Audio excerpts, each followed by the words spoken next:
So we're going to talk about G&M codes today. You should make sure that you have your G&M code reference sheet open also as you watch this, and the notes, blank Google Doc notes that you're going to use to take notes. I'll give you some tips as to where you might want to write some things down. First of all, G&M codes operate CNC machines. That basic idea is something that you should know. So make sure that you do that. They began in the form of a punch tape. Less significant. You can see this would be really time consuming to punch all these through and have it run computers. Now it runs based off numbers and letters, and then the code computer interprets that. So it translates human language to machine language, and you type it into the computer. Again, just general knowledge, don't need to type that down. I'm going to suggest that you don't really add this to your notes because you can review this if you need to. But we're going to go through some sample program blocks. So please make sure you have your G&M code reference sheet open on the side so you can see what some of these things mean. Pause it if you need to try to find them. But here's a sample program block. You're always going to start with a block sequence number. It always is N. So every program line will have an N, and this is N1 because it's line 1. Then in this case, you have a miscellaneous code, and M06 will always mean tool change. So once you start to get used to these, you'll start to get used to what an M06 is. T1 is tool number 1. And then just like in Robot C, if you have a comment that you need to write, I believe in Robot C, you do it with a slash. Here it's with a semicolon. So a semicolon makes a comment that the computer won't read, and it's just a comment you can read, and that just says what it does. It says change to tool 1. Here's another sample block, line number N02. You notice there's a 0 in front of the 2. That's totally fine. You can have that. In fact, I would recommend that you always do that, because then when you get to 10, it's always talking 2-digit numbers. So N02, M03 is a turn spindle on. You are always going to have an M03 because you want to always have the spindle on. So before you have an S code, you need to have an M03. To turn the spindle on, S1500 will set the spindle to 1500. Here's another example, line number N03. Again, 0 is fine. G90 is a prep code, and that means absolute. G91, if you look at your reference sheet, says incremental, or it says relative. They both mean the same thing. And G90 is absolute. If you were using a piece of graph paper, which you will when you program out your yo-yo design, G90 uses the actual coordinates on the graph paper. So the center of the coordinate graph plane is 0, 0. If you want to move over a half an inch and up a half an inch, then you would type in x.5, y.5. So G90 just tells you use the actual coordinates on the graph paper. Relative or incremental is a little bit different, and I'll get to that later. So after a G90, here we have a G01. G01 means move in a straight line interpolation. So that's all that means. It just tells it go in a straight line from wherever you are to the actual graph coordinate point, 0.5, 0.5, and the Z, your depth of 0. And we're going to go there at a feed rate of 1. So this is a really all-encompassing type line of code where you might move the spindle from one point to another point. So these are some things that you might want to add into your notes. You have address characters, and a character, it might be easier just to copy a line of code or type this line of code in and point to that N is a character, G is a character, F is a character. Those are all characters.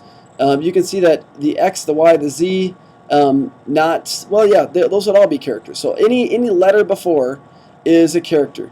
A parameter is something that is used to kind of define what the character is going to do, and those are all the numbers. So characters are the letters, parameters are the numbers. A word is the entire chunk. G90 is a word, X.5 is a word, F1 is a word. All of those as chunks, the underlying chunks are words, and then a block is the entire line of code. So those 4 sections would be important for you to know. We've seen those before in the final. So now I have the same sheet up as you do on your reference sheet. And remember, you can pause and rewind and review if you need to get some of that information again. But you should see most of these G codes in your reference sheet.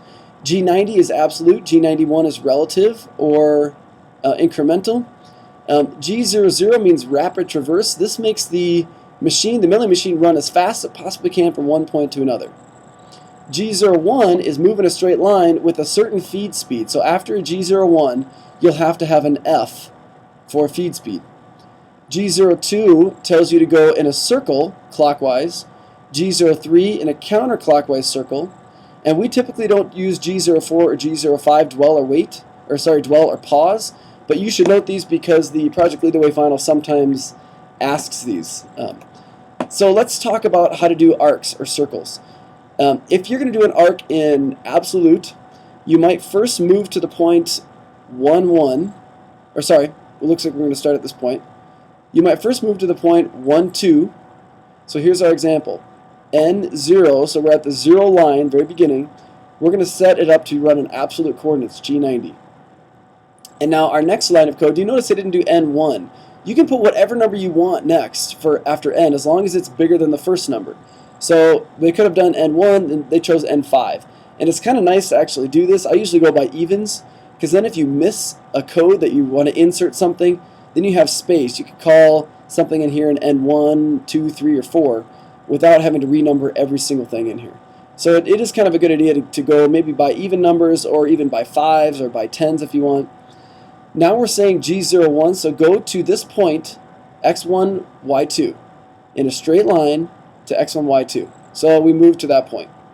We really should have had a feed speed here so we could tell how fast it should go. But if we've defined a feed speed previous, then it just remembers that. So now we're at this point. We want to go to this point, x2, y1, but we want to go there in a circle. If we don't have a G02, it'll just draw a straight line here. But a G02 says go clockwise, and you also have to put the center of the circle. And so on your graph paper, you'll have to note, I want to go from this point to this point around this center. So we have G02 clockwise to the point x2, y1 around the center I1, J1.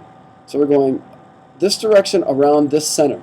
So that's the entire line of code. Anytime you have a G02 or a G03, you have to have an I and a J to tell it where the center of the circle is.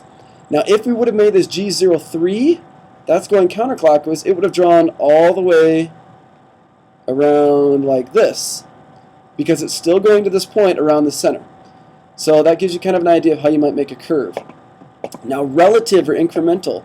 Relative means go to the position that the coordinates say, but go there from wherever you previously were. So it just means go right 1 and go up 2. So no matter where we were, we're going to go right 1 and up 2. If we started at this spot right here, we would go right 1, up 2. So again, relative is from where you just were, where do you want me to go? And in this case, if we were at the beginning, we would go right 1 and up 2, which coincidentally is those actual coordinates. Now if we want to go to this position here, we're going right 1, down 1. So you can see the coordinates are x1, y, negative 1.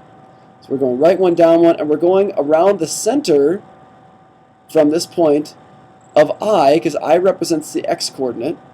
We're going x no direction, but we're going y in the y direction, negative 1. So that's why we have an I of 0 and a j negative 1. Again, the I is the x version, x coordinate, and the j is the y coordinate. So this relative one is a little bit more tricky for some to understand, because again, you're going right 1, down 1, that's where we get the x1, y negative 1, but you're going about the center, right 0, down 1 from this point. There is another way to do arcs. You can do them with just a radius. So the only difference here is in absolute coordinates. We start at x1, y2, and then we go to x2, y1, so we're going into absolute coordinates, so we type in the actual coordinates of this point, and we're doing it with a radius 1. Now you got to be really careful with this, because if you want to make an arc that maybe is going from here down to here, you need to know where the center, or what the actual radius of that arc is going to be, because that's a really interesting, funky looking arc here, and the center is going to be somewhere at not a whole number coordinate. So those are much more complicated to do arcs that don't have nice whole number coordinates or whole number radiuses, in this case a radius of 1. If you did a radius of 2, then the radius would be down here, but this point would have to be way over here at x3, y0, and that would make a lot bigger radius of 2. Occasionally the program has issues with using R, but you can go ahead and give it a shot, and if it doesn't work, just call me over and we'll take a look at it. Using relative coordinates, again, we moved, starting from the origin, we moved right 1, up 2. So this does not stand for this coordinate position, it just means go to this spot from where you started. Go right 1, up 2. And we want to go to the point right 1, down 1 with a radius 1. So with R, it's the same thing. You just give it the radius. You don't actually have to put the actual position of the center. So sometimes it can be easier. Sometimes using the actual coordinates can be easier. You can kind of mess around with it and see. Some other common G codes. So again, looking at your reference sheet, you'll always need to put in a G20 so that it knows you're going in inches and not in millimeters. Really important. Otherwise, your design is going to be tiny. G80, 81, and 82 are canceling the cycle, setting up a drilling cycle, and a drilling cycle with dwell. We never end up using the G80, 81, and 82. So you might want to just, you don't even need to note these, but just maybe review these before the end of the year final. And then M codes, really important M codes that we use. An M00 is a pause. We typically don't do because we want it to just go from start to finish and then be done. We don't really use the optional stop. You will always end the program with M02. That stops everything. It should be the very, very last line of code. Near the beginning of the code, you have an MO3 to turn the spindle on. And what goes after an MO3? Do you remember what that code was? Should be an S something for the spindle speed. So MO3 S3000, whatever the spindle speed is. At the end of your code, before the MO2, you're going to have an MO5, turn the spindle off. We don't ever use a tool change. We rarely do an MO6 because that stops the code. It lifts the milling bit really, really high, and then it allows you to kind of change it, and then you manually have to click start again. So we don't ever use a tool change. That's a question that you'll often see on the final. MO8 and MO9, M10 and M11. Do you remember in the previous video where we showed the pneumatic clamp? You can actually code in, if you type MO8, and it will manually clamp the piece together. So there are situations where you want to do that. If you are connecting with a robotic arm and you want to have it do talking to each other, you put a part down, you want it to automatically clamp the part into place, begin milling it. So there are situations where we've used those. Pretty advanced. You won't be using any of these unless you get into advanced stuff. And then M30 if you want to end and reset the program, or M47 to rewind it.